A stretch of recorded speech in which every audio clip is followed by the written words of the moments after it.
Hi, how are you doing? It's week 6. This week we are going to jump back to section 2.1. Remember how we skipped over that to look at all those equations? And then we're going to jump forward into chapter 3 and look at 3.1 and 3.2. So section 2.1, we are going to look at equations that have two variables. So we've been talking about equations with one variable, x. Now we are going to look at equations in two variables. So x and y. We're also going to introduce the rectangular coordinate system, which is just looking at the xy axis, and also look at graphs of equations, which I like to think of graphs as the art of algebra, where we take combinations of numbers, variables, and operations, and we get to see what art we can create with those. So let's look at this equation in two variables. If we want a solution to this equation, we need to have two numbers, two values. Let's say we choose x to be equal to 1. To get the other part of the solution, we need to plug that 1 in for x. We get y equals 1 plus 2 equals 3. The solution then is this combination of x equaling 1 and y equaling 3. We represent that with what we call an ordered pair, which is just a set of an x value and a y value in parentheses with a comma in between. We can come up with another solution. Let's say x is equal to 2. Y is equal to 2 plus 2, or 4. The ordered pair that represents that solution is 2, 4. X is 2, y is 4. One more solution, let's take x equal to negative 3. Then y is equal to negative 3 plus 2, or negative 1. And that gives us the ordered pair negative 3, negative 1. Now, let's get to the rectangular coordinate system. When we were solving equations for x and inequalities for x, we were able to represent those solutions or solution sets on one horizontal number line. And we marked off on that number line the solution or the solution set. But that only accounts for x. That only is going to allow us to represent the x values of those solutions. To be able to also represent the y value, we are going to put in a y number line, or what we call axis. So the horizontal is the x-axis, the y is the vertical axis. And now we can represent each of these solutions on the rectangular coordinate system, or these xy axes. Let's see what happens if we plot those points. 1, 3 we get right there. 2, 4, oh, I need another hatch mark. 2, 4 right there. And negative 3, negative 1 right there. We can connect those, and that gives us the graph of this equation in two variables. Now, it should be a straight line. My line is a little bit wonky, not looking totally straight, but it should be a straight line. But this is the art that is embedded in this combination of variables, numbers, and operations. This is a really simple graph, is a really simple equation.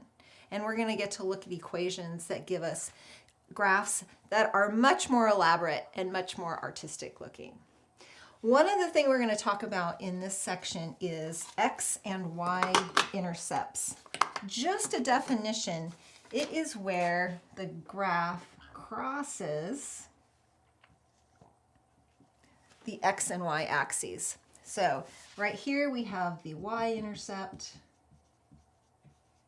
where we cross the y-axis. Here we have the x-intercept, where we cross the x-axis.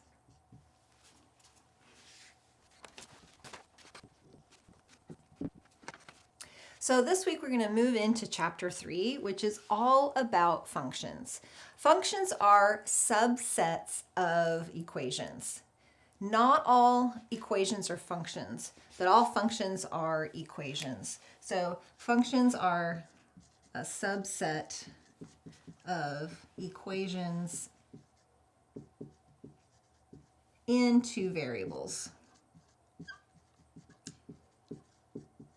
In the video lecture, we're going to talk about a more refined definition of what a function is, but today we're just going to look at how to determine if we have a function based on the graph. It's the easiest way to determine whether we have a function or not.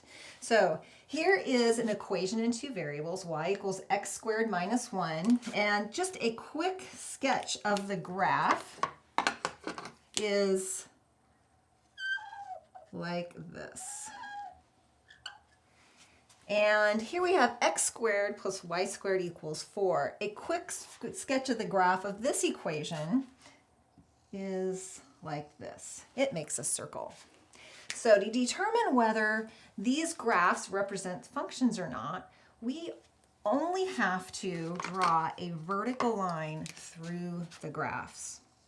Notice, if I draw a vertical line through y equals x squared minus 1, it crosses just one time.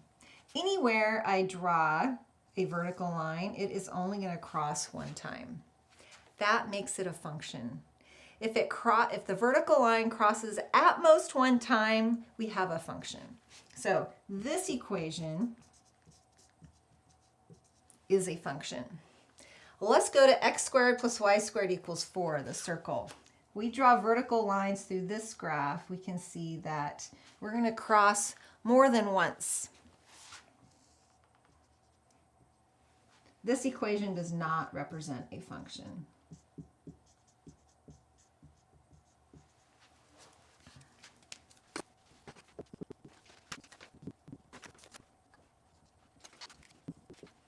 Section 3.2, we're still talking about functions, and we're going to focus on what we call the domain and range of a function. Domain is the set of values that x can take on. So the domain is a set of numbers or values that x can equal. And range is the set of values that y can equal.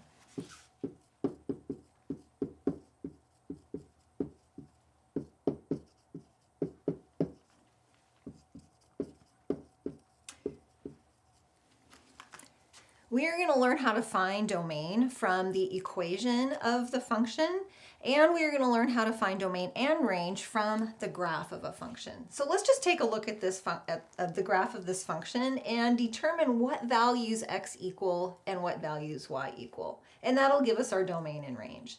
So remember that x is the horizontal measure, so left to right.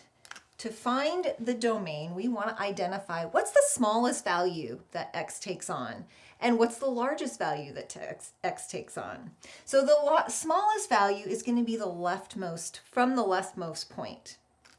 This right here is the leftmost point. There are no points further to the left. This is the point, -2, 0. So that gives us the smallest value that x can take on. So the domain is going to go from -2. Now we have an open point there.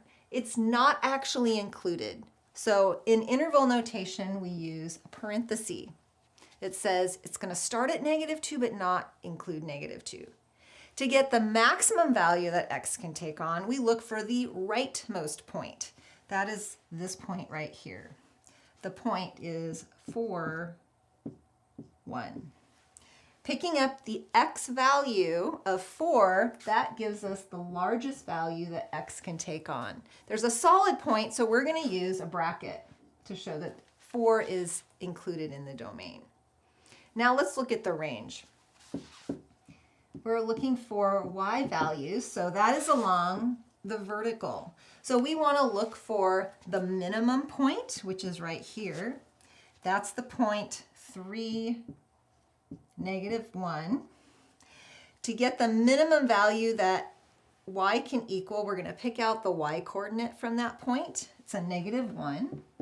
It's included because we have a solid point.